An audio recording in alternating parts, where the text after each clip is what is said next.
అందరికీ నమస్తే. మనం గ్రూప్ డిస్కషన్ సిరీస్ స్టార్ట్ చేసుకోబోతున్నాము. గ్రూప్ డిస్కషన్ సిరీస్ యొక్క ఉపయోగం ఏంటంటే, నాతో పాటు నా సహ విద్యార్థులు కూడా ఇక్కడ ఉంటారు. మనం ఒక్కొక్క పాయింట్ని అంటే కొన్ని స్టాండర్డ్ బుక్ తీసుకొని ఒక ముగ్గురు లేదా నలుగురు కలిసి ఎలా చదువుకోవాలి అనే విషయం ఇక్కడ మనం తెలుసుకుంటాం అన్నమాట. ఇక్కడ ఈ గ్రూప్ డిస్కషన్లో మనకు ప్రధానంగా వచ్చే లాభం ఏంటంటే రివిజన్ పర్పస్ అన్నమాట. అలాగే ప్రాక్టీస్ పర్పస్. మనకి ప్రాక్టీస్ ఎగ్జామ్ ఎక్కడో కూర్చుని రాయడం ఒకటి, చదువుకునేటప్పుడే ప్రతి బిట్టు ప్రాక్టీస్ లాగా చేయడం ఒకటి. ఈ రెండు పర్పస్ మీద చూద్దాము. ఓకే, మనకి చారిత్రక నేపథ్యం అనే దానికి సంబంధించి పాలిటీలో ముందుగా ఒక స్టాండర్డ్ బుక్ తీసుకోవాలి. ఆ స్టాండర్డ్ బుక్ ఏంటంటే లక్ష్మీకాంత్. సాధారణంగా మనకి ఏదైనా కాంపిటేటివ్ ఎగ్జామ్ ప్రిపరేషన్కి 3 రకాల పుస్తకాలు అవసరం అవుతాయి. ఒకటి ప్రాథమిక పుస్తకాలు, బేసిక్ బుక్స్ అనమాట. ఇంకొకటి ఏమో స్టాండర్డ్ మెటీరియల్. బేసిక్ బుక్స్ అంటే ఏంటంటే మనకు 1వ తరగతి నుంచి ఇంటర్మీడియట్, డిగ్రీ ఇలాంటి టెక్స్ట్ బుక్స్ ఏంటంటే ఆ సబ్జెక్టుకి సంబంధించి చిన్నపిల్లలకు కూడా అర్థమయ్యేలాగా ముఖ్యమైన పాయింట్లు అన్నీ అందించి ఉంటారు. అందులో అన్ని ఏరియాలు కవర్ చేసి ఉంటారు కాబట్టి వాటిని బేసిక్ బుక్స్ అంటాము. ఆ స్టాండర్డ్ మెటీరియల్ అంటే ఏంటంటే టైలర్ మేడ్గా ఫలానా పర్పస్ మీద పెడితే దాన్ని స్టాండర్డ్ మెటీరియల్ అంటాము.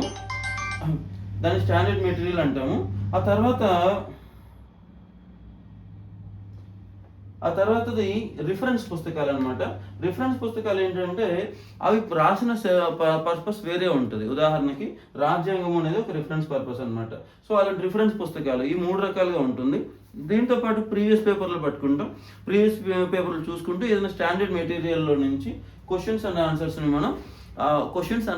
మనం ప్రాక్టీస్ చేస్తాం. అలా రెగ్యులర్గా చేస్తూ వీలున్నంత ఎక్కువ సిలబస్ చదువుతూ వీలున్నంత ఎక్కువ ప్రాక్టీస్ చేసుకుంటూ ఉంటే మనకి ఎగ్జామ్ అప్పుడు మనకు కావాల్సినటువంటిది మనకు వస్తుంది. సరే, చారిత్రక నేపథ్యం చూసుకుందాము. చారిత్రక నేపథ్యానికి సంబంధించిన స్టాండర్డ్ బుక్స్ ఏంటి? చారిత్రక నేపథ్యానికి సంబంధించిన స్టాండర్డ్ బుక్ ఏంటి? ఏ బుక్ నువ్వు చదువుతావు పాలిటీకి? లక్ష్మీకాంత్ పాలిటీ బుక్ జనరల్గా స్టాండర్డ్ మెటీరియల్గా మనం ఎంచుకుంటాం. దీనికి సంబంధించి నేను రిఫరెన్స్ మెటీరియల్ అంటే ఈ టాపిక్కి చెప్పదగింది హిస్టరీ పార్ట్ అనమాట. ఇది హిస్టారికల్ నేపథ్యం కాబట్టి గ్రోవర్ అండ్ గ్రోవర్. ఇప్పుడైతే ఈ గ్రోవర్ అండ్ గ్రోవర్ వాళ్ళ పబ్లికేషన్స్లో గ్రోవర్ అండ్ మెహతా అని ఈ పేరుంది. గ్రోవర్ అండ్ గ్రోవర్లో growth of the constitution under the companies rule అని ఒక చాప్టర్ ఉందన్నమాట.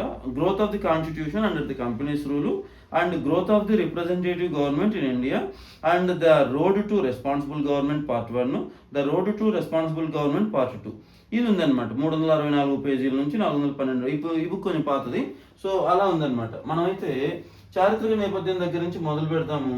ఇది ప్రతిదీ 20 మినిట్స్ సిరీస్ చొప్పున వీలున్నంత ఎక్కువసేపు చేద్దాము.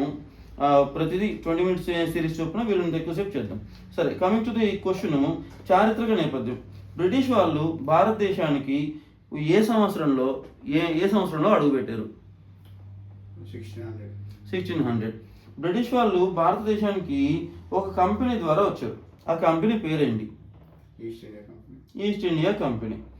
ఈ కంపెనీకి ఒక దివానీ రైట్స్ అంటే ఆదాయము, న్యాయము ఇలాంటి వాటిలో హక్కులు లభించాయి. ఏ సంవత్సరంలో లభించాయి?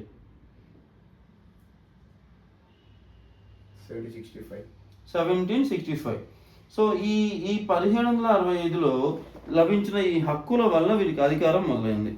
భారతదేశ పరిపాలనని కంపెనీ దగ్గర నుంచి బ్రిటిష్ ప్రభుత్వం తీసుకున్నది ఏ సంవత్సరం?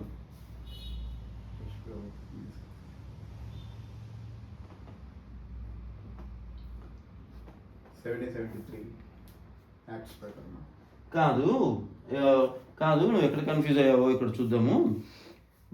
బ్రిటిష్ వాళ్ళు డైరెక్ట్గా రాలేదు, వాళ్ళు కంపెనీ ద్వారా వచ్చారు. East India company. మన దరిద్రమో మన దురదృష్టమో మన అంతర్గత విభేదాలో తెలియదు కానీ వాళ్ళ అదృష్టం బాగా బలంగా ఉండడమో తెలియదు కానీ బ్రిటిష్ వాళ్ళ కంపెనీ, ఒక చిన్న కంపెనీ రాబర్ట్ క్లైవ్ లాంటి ఎఫిషియెంట్ ఆఫీసర్స్ వల్ల, ఇండియన్స్లో ఉన్న ఒక అనైక్యత వల్ల, వెనుకబడిన సమాజం వల్ల కంపెనీ చేతికి వెళ్ళిపోయింది. ఈ కంపెనీ చేతికి వెళ్ళిపోయిన తర్వాత 1857లో రివోల్ట్ జరిగిన తర్వాత ఎప్పుడెప్పుడు ఆ కంపెనీ నుంచి అధికారంలో వెనక్కి తీసేసుకుందామా అని ఉన్న బ్రిటిష్ గవర్నమెంట్ ఈ కారణం దొరికి, ఎందుకంటే ఇండియా అనేది బ్రిటిష్ కంటే చాలా పెద్ద దేశం. కాబట్టి అంత పెద్ద దేశాన్ని ఒక మామూలు ప్రైవేట్ కంపెనీ చేతిలో పెట్టడం ఇష్టం లేక గవర్నమెంట్ చేతిలో తీసేసుకుంది, డైరెక్ట్గా గవర్నమెంట్ చేతిలో తీసేసుకుంది. అలా తీసేసుకున్నది 1858లో తీసుకుంది. 1857లో రివోల్ట్ జరిగితే ఆ రివోల్ట్ను అణచేసిన తర్వాత కంప్లీట్గా తీసేసుకుంది అనమాట. ఓకే, అలాగా బ్రిటిష్ ప్రభుత్వం భారతదేశంలో పరిపాలన ఏ తేదీ వరకు జరిగింది? 1947 ఆగస్టు 14 మిడ్ నైట్ వరకు జరిగింది. తెల్లవారితే 15 అనగా ఆగస్టు 15 1947 వరకు సాగిందనమాట. ఓకే, సో ఇక్కడ ఏంటంటే నువ్వు రాజ్యాంగానికి సంబంధించిన అధికారంలో అంటే రాజ్యాంగాన్ని మనం ఆచరణలోకి తీసుకొచ్చిన తేదీ అంటే జనవరి 26 ఆ ప్రాంతం అని చెప్పి కన్ఫ్యూజ్ అయినట్టున్నాం. సో మనం ఎందుకు కన్ఫ్యూజ్ అవుతామో కూడా తెలుసుకోవడం మన ప్రిపరేషన్లో ఒక పార్టే. ఓకే, సరే. తర్వాతది ఒక రాజ్యాంగ నిర్మాణ సభ మనకు కావాలి అని సూచించిన కమ్యూనిస్టు పార్టీకి సంబంధించిన వ్యక్తి ఎవరు? ఎంఎన్ రాయ్. పూర్తి పేరు మానవేంద్ర రాయ్. ఒక రాజ్యాంగ నిర్మాణ సభను ఏ సంవత్సరంలో ఏర్పాటు చేశాం? 1946. 1935లో రాజ్యాంగ చట్టం వచ్చింది అంతే. 1935 యాక్ట్ వచ్చింది. ఓకే, ఎప్పుడు అమల్లోకి వచ్చిన ఈ రాజ్యాంగ రచన కోసం ఒక రాజ్యాంగ నిర్మాణ సభను ఏర్పాటు చేశాం కదా, ఇది ఎన్ని రోజుల పాటు పనిచేసింది? 2 సంవత్సరాల 11 నెలల 18 రోజులు. ఈ బిట్టు నాకు గుర్తున్న వాటిలో జీకే బిట్ అనమాట. 7వ తరగతిలో ఎప్పుడో జీకే బిట్ అడిగినప్పుడు మేము ఆన్సర్ చెప్పలేకపోయాం, మా సార్ చెప్పాడు. అక్కడి నుంచి ఆ బిట్ నేను మర్చిపోలేదు అనమాట. ఆ తర్వాత మనకి ఆ రాజ్యాంగం కంప్లీట్గా అమల్లోకి వచ్చి ఇక మనము గణతంత్రులమయ్యాం, సావరీన్ అయిపోయాము, మన సొంతంగా రాజ్యాంగం ఉంది అని చెప్పిన డేట్ ఏది? 1949 నవంబర్ 26న రాసుకుని మనకు సబ్మిట్ చేసుకున్న మనము 1950 జనవరి 26 వరకు ఆగాల్సి వచ్చింది. ఓకే, ఎందుకు నవంబర్ 26 నుంచి డిసెంబర్ 26 జనవరి 26 వరకు ఆ 2 నెలలు ఆగాల్సి వచ్చింది?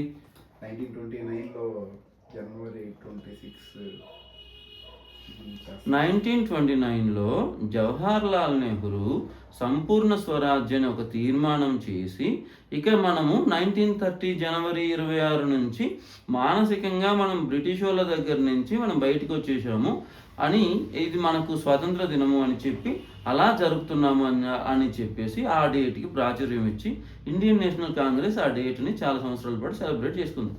ఆ డేట్కి ఒక పవిత్రత ఇద్దామని చెప్పేసి ఆ 2 నెలల పాటు ఆగారు. ఓకే, సో ఇది మామూలుగా నేపథ్యం అనమాట. ఇంకా కంపెనీ పాలన దాకా వచ్చేసరికి రెగ్యులేటింగ్ యాక్ట్ అని ఒకటి ఉంటుంది. రెగ్యులేటింగ్ యాక్ట్, ఇక్కడ రెగ్యులేషన్ దేనికి చేయాలి? కంపెనీ. ఏ కంపెనీ అది? ఈస్ట్ ఇండియా కంపెనీ అనమాట. ఈస్ట్ ఇండియా కంపెనీకి చేయాలి. సో రెగ్యులేటింగ్ యాక్ట్ ఫస్ట్ వచ్చిన రెగ్యులేటింగ్ యాక్ట్ ఏది? 1773, 1773. ఓకే, ఇందులో మామూలుగా బెంగాల్ గవర్నర్ ఒకడు ఉన్నాడు. అతనికి ఏం పేరు పెట్టారు? Governor general of Bengal. Governor general of బెంగాల్కి హెల్ప్ చేయడానికి ఒక కార్యనిర్వాహక మండలిని ఏర్పాటు చేశారు. ఎంతమందితో? 4. సో 1+4 అనమాట. అలా మొట్టమొదటి బెంగాల్ గవర్నర్ ఎవరు? గవర్నర్ జనరల్ ఆఫ్ బెంగాల్ ఎవరు? Warren Hastings. ఇదే సందర్భంలో చూద్దాం, మొట్టమొదటి గవర్నర్ జనరల్ ఆఫ్ ఇండియా ఎవరు?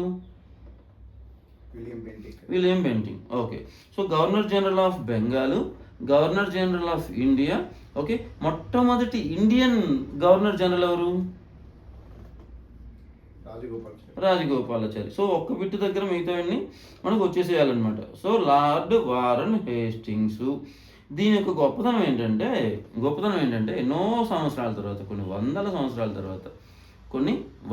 సంవత్సరాల తర్వాత ఇండియా మళ్ళీ ఒక యూనిఫైడ్గా ఏంటంటే బాంబే ప్రెసిడెన్సీ ఉంది, మద్రాస్ ప్రెసిడెన్సీ ఉంది, వీళ్ళందరి గవర్నర్లని ఈ గవర్నర్ జనరల్కి ఆధీనంగా చేయడం జరిగిందనమాట. లేకపోతే అంతకుముందు 3 ప్రెసిడెన్సీ వాళ్ళు ఎవరికి వాళ్ళు విడివిడిగా ఉండేటోళ్ళు. ఓకే, దీంతో పాటు ఒక సుప్రీంకోర్టుని ఏర్పాటు చేశారు. ఎక్కడ? ఏ ఏరియాలో ఏర్పాటు చేశారు? ఏ నగరంలో సుప్రీంకోర్టు? కలకత్తా. ఎందుకంటే అప్పట్లో కలకత్తానే ప్రధానమైన రాజధానిగా ఉండేది. ఎప్పటిదాకా కలకత్తా ప్రధానమైన రాజధానిగా ఉంది? 1937. 1911 వరకు. ఓకే. 1911లో వందే మాతరం ఉద్యమం తర్వాత వచ్చిన ఆ బాధను ఎదుర్కోవడానికని, బెంగాలీ బాబులకు దూరంగా ఉండడానికని మళ్ళీ ఢిల్లీని రాజధానిగా చేశారు. ఓకే. సో 1911 వరకు కలకత్తా ఉండేదన్నమాట. కలకత్తాలో సుప్రీంకోర్టు ఉంది. 1774 అదే చట్టం కాబట్టి. ఇందులో ప్రధాన న్యాయమూర్తి ఉన్నాడు కదా, అతనికి తోడు ఇంకా న్యాయమూర్తులు ఎంతమంది ఉన్నారు? ముగ్గురు. 1+3. 1+3. ఓకే. మనం బోర్డు కూడా ఏర్పాటు చేసుకుందాం, ఒకేసారి ఈజీగా ఉంటుంది. బోర్డు ఎందుకు లిమిట్ చెప్పొచ్చు అనుకుంటా. ఓకే, చెప్పొచ్చు.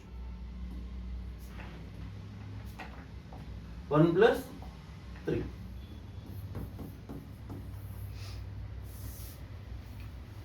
సరే, ఇక్కడ కంపెనీ ఉద్యోగులు ప్రైవేట్గా వ్యాపారాలు చేసుకోవచ్చా? ఈ చట్టం ప్రకారం చేసుకోకూడదు. ఓకే. ఎందుకు చేసుకోకూడదు అంటే, వాళ్ళు ప్రైవేట్గా వ్యాపారాలు చేసుకొని బ్రిటన్లో వాళ్ళు కష్టపడి సంపాదించుకున్న దానికంటే ఇక్కడున్న వ్యాపారాల్లో ఎక్కువ సంపాదించుకుంటున్నారు వాళ్ళు. అలాగే లంచాలు తీసుకుంటున్నారు బాగా స్థానికుల దగ్గర నుంచి. దాని అందరినీ కూడా నిషేధించారనమాట. సరే, ఇప్పుడు దాంతోపాటు కోర్ట్ ఆఫ్ డైరెక్టర్స్ అని కంపెనీలో ఒక గవర్నింగ్ బాడీ ఉంది. కోర్ట్ ఆఫ్ డైరెక్టర్స్ వేరు. కోర్ట్ ఆఫ్ డైరెక్టర్స్ అనే వాళ్ళు ఏంటంటే, వాళ్ళు డైరెక్టర్లు ఉంటారు, కావున ఈస్ట్ ఇండియా కంపెనీని చూసుకుంటారు. ఇది గుర్తుపెట్టుకోవాలన్నమాట. కోర్ట్ ఆఫ్ డైరెక్టర్స్ వీళ్ళు ఈస్ట్ ఇండియా కంపెనీకి సంబంధించి చూసుకుంటారనమాట. అంటే అంత పెద్ద గవర్నింగ్ వ్యవస్థలో వీళ్ళు చిన్న పార్ట్. కోర్ట్ ఆఫ్ డైరెక్టర్స్ అనే వాళ్ళు అది కంపెనీని చూసుకుంటారనమాట. ఈ కోర్ట్ ఆఫ్ డైరెక్టర్స్ వాళ్ళ మెయిన్ పని ఏంటంటే, మన రెవెన్యూ వ్యవహారాలు కానీ, సివిల్ వ్యవహారాలు కానీ, మిలిటరీ వ్యవహారాలు కానీ ఎప్పటికప్పుడు రిపోర్టు ఇవ్వాలన్నమాట. ఓకే. ఇది రెగ్యులేటింగ్ యాక్ట్. రెగ్యులేటింగ్ యాక్ట్ 1773 తర్వాత ఇందులోనే చాలా లోపాలు వచ్చాయి. ఆ లోపాలన్నింటినీ మనం మళ్ళీ చూద్దాం. రెగ్యులేటింగ్ యాక్ట్ ఇది కూడా కంప్లీట్ అయిన తర్వాత ఈ 2 రెగ్యులేటింగ్ యాక్ట్స్నే మనము వేరే బుక్లో కూడా చూద్దాము. 1784లో ఇంకో రెగ్యులేటింగ్ చట్టం వచ్చింది. ఓకే. రెగ్యులేటింగ్ చట్టం వచ్చింది. ఈ రెగ్యులేటింగ్ చట్టానికి ఒక పేరు ఉంది. ఏంటది? 1784 పిట్స్ ఇండియా యాక్ట్ అంటారనమాట. పిట్స్ ఇండియా యాక్ట్ అంటారు. ఓకే. దీనికంటే ముందు 1781లో యాక్ట్ ఆఫ్ సెటిల్మెంట్ అని చిన్న సవరణ చట్టం వచ్చింది. దాంతో మనకు పట్టింపు లేదు, బట్ వచ్చిందని గుర్తుపెట్టుకోవాలి. ఏంటంటే, రాను కాంపిటీషన్ మరీ ఎక్కువైపోయి ఏ క్వశ్చన్ ఇచ్చినా రాస్తున్నారు అని అనుకున్న దగ్గర గ్రూప్ 2 లాంటి ఎగ్జామ్స్లో ఇలాగా, అంటే దీన్ని ఎవరు కనుక్కోలేరు అన్న క్వశ్చన్స్ ఇస్తారనమాట. అలాగే గ్రూప్ 2 కంటే ఎక్కువ ముందు ప్రాక్టీస్ క్వశ్చన్స్ ఉంటాయి. ప్రాక్టీస్ క్వశ్చన్స్ ఏం చేస్తారంటే, ప్రాక్టీస్ క్వశ్చన్స్కి మెయిన్ గ్రూప్ 2 ఎగ్జామ్కి తేడా ఏంటంటే, ప్రాక్టీస్ పేపర్స్ ఇచ్చేవాళ్ళు ప్రైవేట్ ఇన్స్టిట్యూషన్స్ వాళ్ళు మొత్తం ఆ చాప్టర్ మొత్తం చదివేసి, సరే ఈ క్వశ్చన్ వీళ్ళు చెప్పలేడు అని వాళ్ళు ఎంచుకొని మరీ ఇస్తారనమాట. అది వాళ్ళు చేసే ఒక పని. అందుకని చెప్పేసి మనం దాన్ని ఏమంటాము, అలాంటి క్వశ్చన్స్ కూడా చూసుకోవాలి. అప్పుడు మనకు ప్రైవేట్గా రాసే ఎగ్జామ్స్లో ఎక్కువ మార్కులు వస్తాయి. లేకపోతే ప్రైవేట్గా రాసే ఎగ్జామ్స్ గురించి అసలు పట్టించుకోకూడదు. మనకి ఏ బిట్లు తప్పుపోతున్నాయి అనేది మాత్రం చూసుకుని, ఎందుకు తప్పుతున్నాయో చూసుకోవాలి. ప్రైవేట్గా ఇన్స్టిట్యూషన్ పెట్టే వాళ్ళు రాసే ఎగ్జామ్స్. ఎందుకంటే స్టాండర్డైజ్డ్గా ఉండదు. అంటే వాళ్ళు ఇష్టం లేక కాదు, వాళ్ళు పెట్టే ప్యాటర్న్ డిఫరెంట్ అనమాట. ఇదే బ్లూ ప్రింట్ గవర్నమెంట్ వాళ్ళు అడిగేది ఏంటంటే, ఫలానా క్యారెక్టరిస్టిక్స్ని ఫలానా ఏరియా నుంచి ఫలానా కాన్సెప్ట్ నుంచి టెస్ట్ చేద్దామని గవర్నమెంట్ వాళ్ళ బాడీలు అడుగుతాయి. ఓకే. సో అక్కడ బ్లూ ప్రింట్ ఉంటుంది. వీళ్ళ దగ్గర బ్లూ ప్రింట్ కంటే కూడా ఎక్కువగా ఏది తెలియదు అనే దాని మీద ఆధారపడి ఉంటుంది అనమాట. సరే, ఇప్పుడు ఈ పిట్స్ ఇండియా యాక్ట్ ఉంది కదా, పిట్స్ ఇండియా యాక్ట్ మెయిన్గా కోర్ట్ ఆఫ్ డైరెక్టర్స్కి బోర్డ్ ఆఫ్ కంట్రోల్కి ఓ తేడా తీసుకొచ్చింది. బోర్డ్ ఆఫ్ కంట్రోల్ అనేదాన్ని కొత్తగా ఏర్పాటు చేసింది. ఎందుకు ఏర్పాటు చేసింది బోర్డ్ ఆఫ్ కంట్రోల్?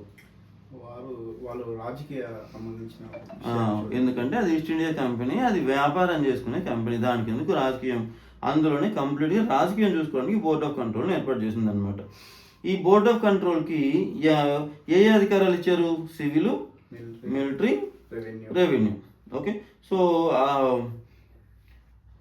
ఇక్కడ వరకు ఏంటంటే రెగ్యులేటింగ్ యాక్ట్స్. తర్వాత చార్టర్ చట్టాలు ఉన్నాయి. ఓ పని చేద్దాం, చార్టర్ చట్టాలు కూడా అయిపోయిన తర్వాత మనం ఒకేసారి కన్ఫ్యూజ్ అవ్వకుండా, చార్టర్ చట్టాలు కూడా అయిపోయిన తర్వాత, ఓకే, ఇండియన్ గవర్నమెంట్ యాక్ట్ వచ్చేంత వరకు కూడా ఇందులోనే చదివి అప్పుడు మళ్ళీ మనం ఇది గ్రోవర్ అండ్ గ్రోవర్ బుక్ ఉంది కదా, మోడర్న్ ఇండియన్ హిస్టరీకి సంబంధించి దాని దగ్గరికి వెళ్దాం. చార్టర్ యాక్ట్ 1833 చాలా చాలా ఇంపార్టెంట్, చాలా ఇంపార్టెంట్. ఓకే, ఎందుకు అంటే బ్రిటిష్ గవర్నర్ జనరల్ ఆఫ్ బెంగాల్ని ఇది ఏమని మార్చింది? గవర్నర్ జనరల్ ఆఫ్ ఇండియాగా మార్చింది. గవర్నర్ జనరల్ ఆఫ్ ఇండియాగా మార్చింది. అలా మొట్టమొదటి గవర్నర్ జనరల్ ఎవరు? William Bentinck. అలా మొత్తము ఇది మద్రాస్ గవర్నర్లు, బాంబే గవర్నర్లు ఇప్పుడు శాసనాలు చేయొచ్చా? చేయడం కుదరదు. ఎందుకంటే కంప్లీట్గా ఇండియన్ గవర్నర్ జనరల్కే ఇచ్చింది అనమాట. ఓకే, అంతకు ముందు ఇచ్చిన వాటిని రెగ్యులేషన్స్ అన్నారు. ఇంకా ఇక్కడి నుంచి వచ్చిన వాటిని యాక్ట్స్ అంటాం అనమాట. యాక్ట్ అంటాం. ఓకే, తర్వాత ఇక వాణిజ్యానికి సంబంధించి ఈస్ట్ ఇండియా కంపెనీ కార్యక్రమాలు తర్వాత చేసుకోవచ్చా? ఈస్ట్ ఇండియా కంపెనీ చేసుకునే వాణిజ్య కార్యక్రమాలన్నింటినీ బంద్ చేసి పడేసింది అనమాట 1833. ఓకే, సో భారతదేశంలో కంపెనీ భూభాగాలన్నింటినీ ఫస్ట్ సారి బ్రిటిష్ వాళ్ళు మాది అని చెప్పుకున్న యాక్ట్ ఏది? 1833 యాక్ట్. రాజుకి అతని వారసులకి సంబంధించిన ట్రస్టు అని చెప్పింది అనమాట. అయితే ఒక కాంపిటేటివ్ ఎగ్జామ్స్ పెట్టాలి అని చెప్పేసి ఇది అనుకుంది. ఓకే, పెట్టారా మరి? అప్పుడు పెట్టలేదు. ఎందుకు? వ్యతిరేకించారనమాట. ఓకే, దీని తర్వాత మళ్ళీ చార్టర్ యాక్ట్ ఎన్ని సంవత్సరాలకు రావాలి? 20 yearsకి రావాలి. వచ్చిందా? 1853లో వచ్చింది. ఆ 20 yearsకి రావాలన్న విషయం కూడా చార్టర్ యాక్ట్ 1833లోనే ఉంది. ఓకే, కానీ ఇదే 1853లో మాత్రం అలా నెక్స్ట్ 20 years తర్వాత అనే మాట పెట్టలా. ఎందుకు? వాళ్ళు అప్పటికే ప్రిపేర్ అయ్యారు. ఎప్పుడు ఏ చిన్న అవకాశం దొరికినా అప్పుడు ఈస్ట్ ఇండియా కంపెనీని తీసి పక్కన పెడేద్దామని అప్పటికే వాళ్ళు ఫిక్స్ అయిపోయారు అనమాట. సరే, ఇది ఎందుకు కాన్స్టిట్యూషనల్ మైల్ రాయో చూద్దాం. గవర్నర్ జనరల్కి కౌన్సిల్ ఉంటుంది. దానికి ఇప్పుడు మనం మామూలుగా శాసనాధికారాలు, కార్యనిర్వహణాధికారాలు, న్యాయాధికారాలు అని ఉంటాయి. ఓకే, న్యాయాధికారాలన్నింటినీ చూసుకోవాల్సింది న్యాయశాఖ. కార్యనిర్వహణ, ఇప్పుడు ఇండియా సంగతి చూద్దాం. ఈ చట్టం దగ్గర నుంచి కొంచెం బయటకు వచ్చి ఇండియాలో కార్యనిర్వహణ అధికారం లేదా ఎగ్జిక్యూటివ్ పవర్ ఎవరి చేతిలో ఉంది? మంత్రుల చేతిలో. ప్రధానమంత్రి, ముఖ్యమంత్రి ఇలాంటి మంత్రుల చేతిలో ఉంది. లెజిస్లేటివ్ లేదా శాసనాధికారం పవర్ ఎవరి చేతిలో ఉంది? పార్లమెంట్ చేతిలో ఉంది. సో 1853 ఆ సెగ్రిగేషన్ పెట్టింది అనమాట. 1853 కంటే ముందు ఆ సెగ్రిగేషన్ ఉందా? లేదు. 1853 తర్వాతే వచ్చింది. ఓకే, దీని తర్వాతే పరిపాలనలో ఒక అకౌంటబిలిటీ పెరిగిందనమాట. అంటే ఇది అప్పుడెప్పుడు అధికార పృథక్కరణ సిద్ధాంతం అని జాన్ లాక్ అనే ఒక ఆయన ప్రవేశపెడతాడు అనమాట. అధికారాలన్నీ ఒకరి దగ్గర ఉండకూడదు. శాసనాలు వేరే, కార్యనిర్వహణ వేరే, న్యాయశాఖ వేరే. దీంతో పాటు పబ్లిక్కి సంబంధించి ప్రెస్ ఇది కూడా వేరే. అందుకని 4th పిల్లర్ అంటారు అనమాట. ఈ 3 pillars. అలా 2 పిల్లర్స్ని విడదీసిన మొట్టమొదటి చట్టం ఏది? 1853 చార్టర్ యాక్ట్. ఓకే, తర్వాత ఇక్కడి నుంచి ఈ గవర్నర్ జనరల్ లెజిస్లేటివ్ కౌన్సిల్ కాస్త ఒక పేరు పెట్టారు. ఏంటది? ఇక్కడ నుంచి ఇండియన్ అనే పేరు మనకు వస్తుంది. ఇండియన్ లెజిస్లేటివ్ కౌన్సిల్ లేదా సెంట్రల్ లెజిస్లేటివ్ కౌన్సిల్. ఓకే, ఇది ఒక మినీ పార్లమెంట్ లాంటిది అనమాట. తర్వాత ఒక కమిటీని ఇండియన్ సివిల్ సర్వీసెస్ పైన ఏర్పరిచింది. ఆ కమిటీ పేరేంటి? Macaulay committee. ఎప్పుడు? 1854లో. ఓకే, తర్వాత ఇది ఎంతకాలం పాటు ఈ ఈస్ట్ ఇండియా కంపెనీ పరిపాలన ఇంకా ఉండొచ్చు అని చెప్పింది? అంతకుముందు 20 years అని ఉండేది. ఇప్పుడు అలా ఏమీ నిబంధన పెట్టలేదన్నమాట. ఎందుకు అంటే ఎప్పుడైనా సరే ఆ కంపెనీ పాలన ఇంకా రద్దు చేయాలి అనుకున్నారు. దానికి కరెక్ట్గా 1857లో అవకాశం దొరికిందనమాట. అలాగే సెంట్రల్ లెజిస్లేటివ్ కౌన్సిల్ ఉంది కదా, దానికి ప్రావిన్స్ల నుంచి కూడా నియమించాలి అని అనుకున్నారనమాట. మొత్తము 6 మంది ఉంటే ఎంతమందిని ప్రావిన్సుల నుంచి దగ్గర తీసుకున్నారు? 4. ఏ ప్రావిన్స్లు అవి? పాండ్యాల మహారాజా, మద్రాసు, మద్రాసు, బాంబే, మద్రాసు, బెంగాలు అండ్ ఆగ్రా. ఈ నాలుగిట్లో నుంచి తీసుకున్నారు. సో ఇక్కడ ఇది గుర్తుపెట్టుకోవాలన్నమాట. నాలుగురు శాసనసభ్యులు స్టేట్ వాటి నుంచి వచ్చారు.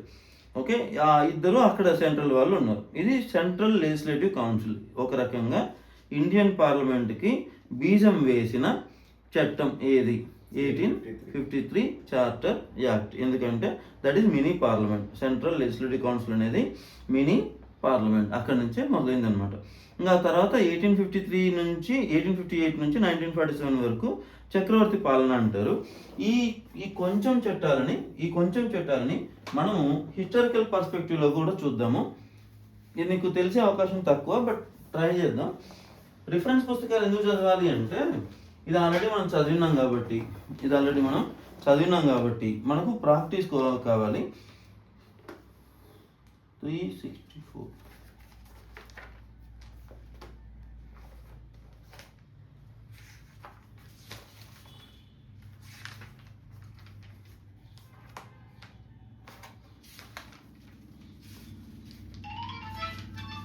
సరే, మనకి ఈ సెషన్ 20 మినిట్స్ సెషన్స్. ఇది బోర్ కొట్టకుండా ఉండడానికి ఈ 20 మినిట్స్ సెషన్ పార్ట్ 1.